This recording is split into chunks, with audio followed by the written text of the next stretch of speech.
Alright, so I made a video about the Omegaverse, which if you haven't seen it, you should.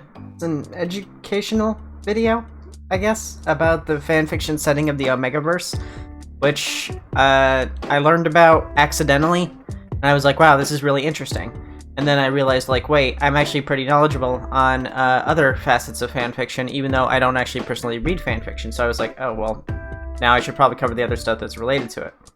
But the Omegaverse is just like our meat space, but the key difference is that some men can be impregnated because they have a cloaca, and I'm not going to re-explain the whole thing. You can go check out the video. Cloacas aren't the weirdest part, so I didn't spoil anything for you. And it's a lot to explain, but if you want to check it out, it'll be on the end screen and in the description.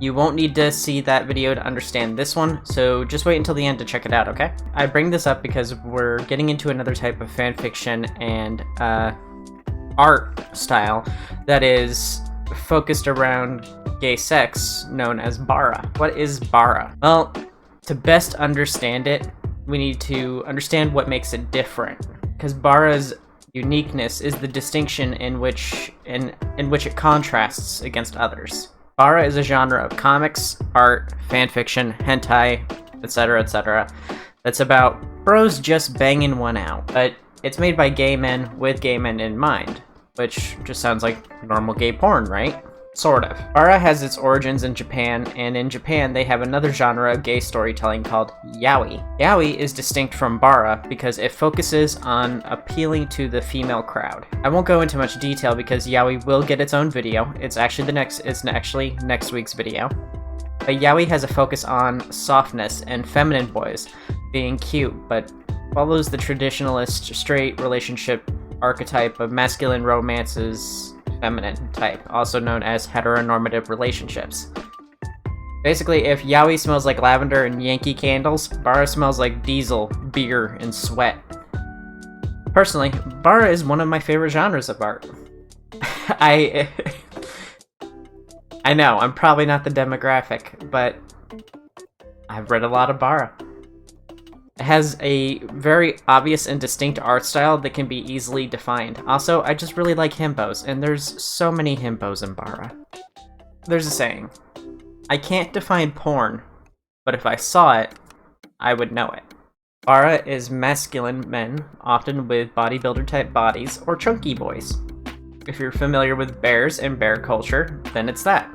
There are even characters that fit into the Bara genre without being made explicitly for it. For example, every boss in TMNT and Rillaboom from Pokemon. If you're into furry art, you've seen Bara before, even if you didn't know it was Bara. Of course, like many genres, Bara is not explicitly explicit. Lots of Bara art is just a storytelling medium. It's an art style in itself, not just a genre of porn. Bara isn't even a style. Some people use it as an umbrella term to refer to the entirety of gay works made by gay men for gay men. But I think of it as a style, and a style that I actually like. It's cute, and it's body positive for the chunky lads out there. It promotes a healthy body image that no matter your body type, you're still attractive, and you can still be just as cute as anybody else. Also, Bara titties. Just look at them. Tell me you don't want to motorboat those little suckers. Spray some whipped cream on them bad boys and slurp it up like an almost empty milkshake. Go to town on that booby buffet. Anyway, the technical and Japanese part of it. Here's where I actually have to consult the Wikipedia. I used to read Bara when I was first getting into the furry fandom, because there was really no shortage of furry Bara, and it was 12 years ago, and it was way more easy to find Bara than it was to find furry art, at least for me. Furry art, also known as kimono art. But I'm not Japanese, and I can't tell you what it means to a Japanese person, so I'm using the Wikipedia for a bit of context for that. Being American, it's not my place to speak on behalf of Japanese people.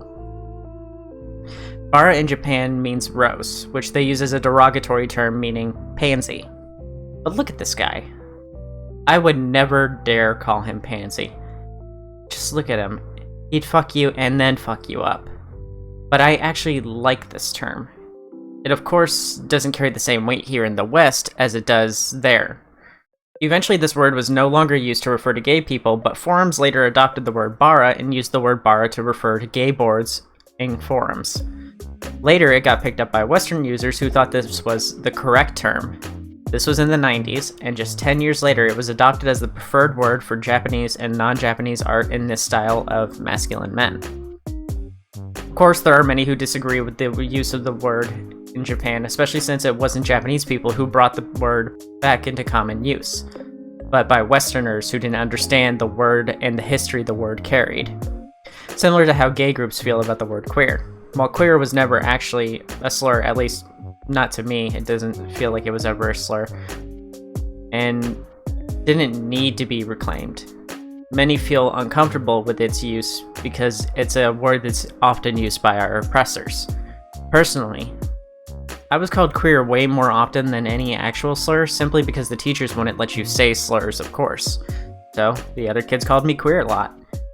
So I can understand the weight behind it personally. It is a source of pain for that word to be used against me, but I also find it liberating to use this word, as it's me taking the power back that was taken from me. It puts me back in control of my own identity. Some hate Bara, some like it, and some just accept it as a term because it's so widespread that changing it now would take way too much work, and it's much easier to find works using this name than it would be to use any other word. I won't be getting into the history as it's quite lengthy, and this is just supposed to educate you on what it is. If you're interested in the history of the genre, you should watch this video by the Lingua Manga podcast. It's a comprehensive history of Bara as a genre. The link to that video is in the description. He goes into much more details about everything, whereas this video is more of a primer. This video also has recommendations and talks about furry specific stuff a lot more. So, we discussed the etymology and the basic concept, but we have yet to talk about the themes. Since Bara is treated as an umbrella and a generalized style, that means there are sub-themes and concepts. Like, you may have a preferred body type, but you have kinks outside of that too. The subtypes of Bara men are divided by body type: gachiri, meaning muscle; gachimuchi, which means muscle gut; and gachidebu, which is muscle gut, but more on the chunky side, and debu means fat. As for the themes, I have to give a bit of a warning. Some Bara gets into darker themes. There are your boy meets boy romance stories, but there's also your hardcore BDSM, mind control, and non-con, as well as differences in age and power dynamics such as social status. It's not uncommon for an older male to use younger men for pleasure, but with any theme, there are always people trying to subvert the genre and its norms like small top, big bottom. There is also the weird inclusion of fudanshi, which are male yaoi fans. But makes sense. Sometimes you need to snack on some light snack of yaoi before you chow down on the Bara booby buffet. Yaoi is the gateway drug to Bara, I suppose.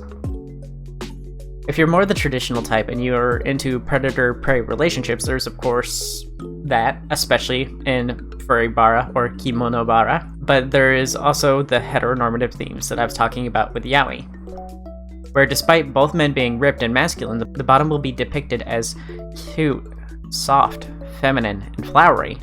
It kind of sucks because they have the opportunity to break the mold and show how being gay means not sticking to societal norms, but whatever. Some people have a kink for mask top, femme bottom, but in a sense, they are breaking that mold, because men with these body types are rarely associated with any form of femininity. Again, calling back to the body positivity I previously mentioned. Well, that's it for your primer on Bara. So, you're probably wondering if I have any recommendations on where to start, and I really don't. You could probably just go anywhere and search kimono Bara and find some stuff, but make sure you check out the tags first if you don't want to see darker themes. Also, yeah, happy Pride Month! I hope I put a lot of dudes kissing in here. I probably did. Anyway, go kiss some gays and have a good day. I'll see y'all later. I have to go eat a sundae off of Daddy's chest now. Have a good night, and stay batty.